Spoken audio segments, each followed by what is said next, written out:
ভালোবাসি এই কথাটা শুনতে যতটা মধুর, ভালোবাসার মানুষকে বলাটা কিন্তু ততটাও সহজ নয়। সবাই বলে উঠতে পারে না, আর তার ফলস্বরূপ তৈরি হয় দূরত্ব, কষ্ট। এভাবেই আমাদের চারপাশে কত ভালোবাসা না বলাই থেকে যায়। কিন্তু একবার ভেবে দেখবেন, সমস্ত দূরত্ব, সংকোচ ভেঙে একবার যদি বলে দেওয়া যায়, তার থেকে সুখের বোধ হয় আর কিছু হয় না। তাই আজকে আমরা চলে এসেছি আবারও বেনিয়া সহকলার একটি অরিজিনাল কন্টেন্ট, যেখানে আপনারা শুনবেন একটি ছেলে কিভাবে তার ভালোবাসা প্রকাশ করে। শুনতে থাকো। শুরু করছি আমাদের আজকের নিবেদন, বৃষ্টির দিনের রূপকথা। শুনতে থাকুন। আজ সকাল থেকেই আকাশের অবস্থা ভালো নেই। থেমে থেমে হলেও ভালোই বৃষ্টি হচ্ছে। আর এরম দিনগুলোতে কিছুতেই পড়ায় মন বসে না অরুণের।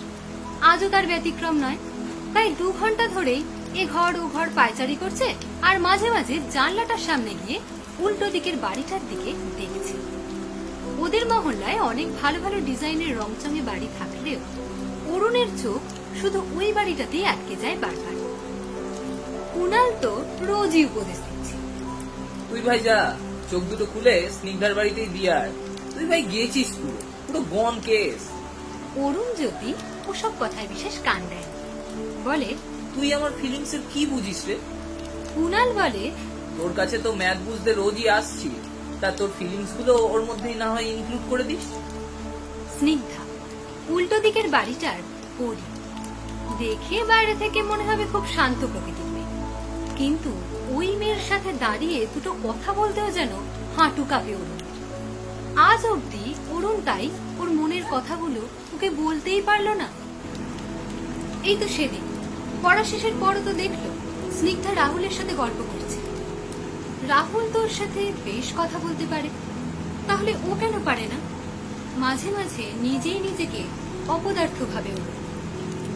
তবে অরুণ বোঝে আর হয়তো দেরি করাটা ঠিক হবে না।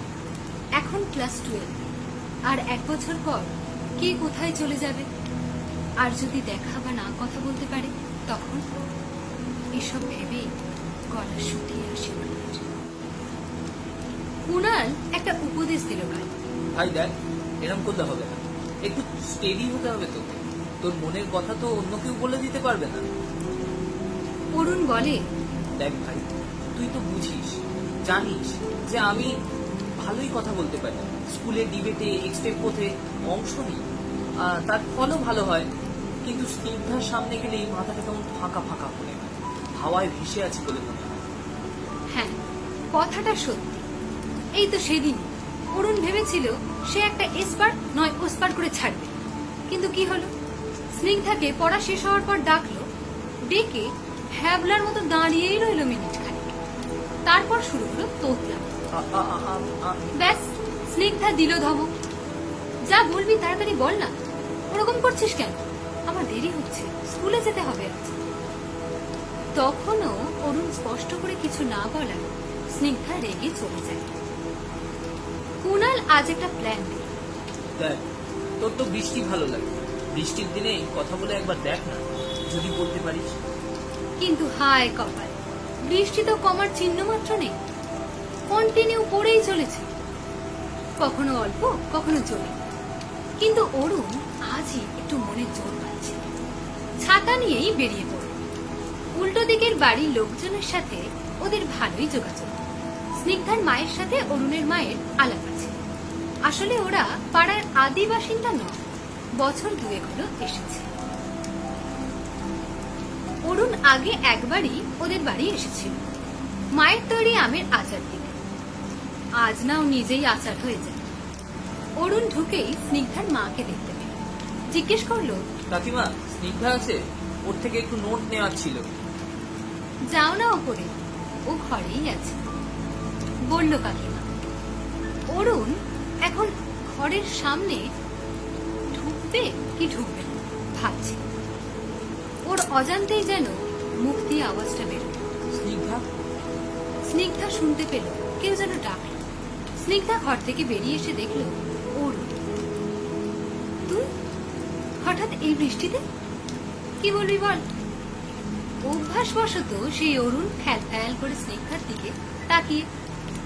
ঠিক তখনই একটা বাজ পড়ল আর অরুণের মুখ দিয়ে বেরিয়ে এলো, আমি তোকে ভালোবাসি, আমি তোকে খুব ভালোবাসি। স্নিগ্ধাও হঠাৎ চমকে উঠল আকস্মিকতা।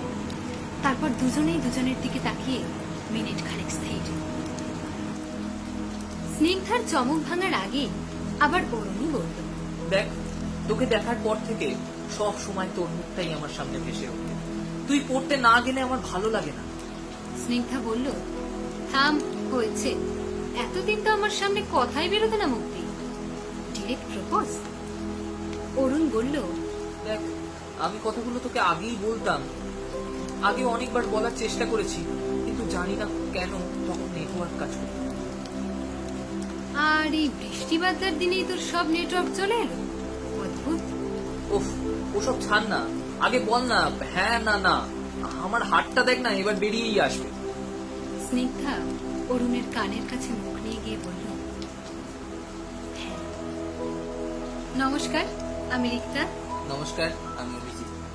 আপনারা শুনছিলেন বৃষ্টির দিনের রূপকথা। সবাই অবশ্যই শুনবেন এবং কমেন্টে আমাদের জানাবেন কেমন লাগে। আবারও এরকমই ফিরে আসবো নতুন কোনো গল্প নিয়ে, নতুন কোনো দিন।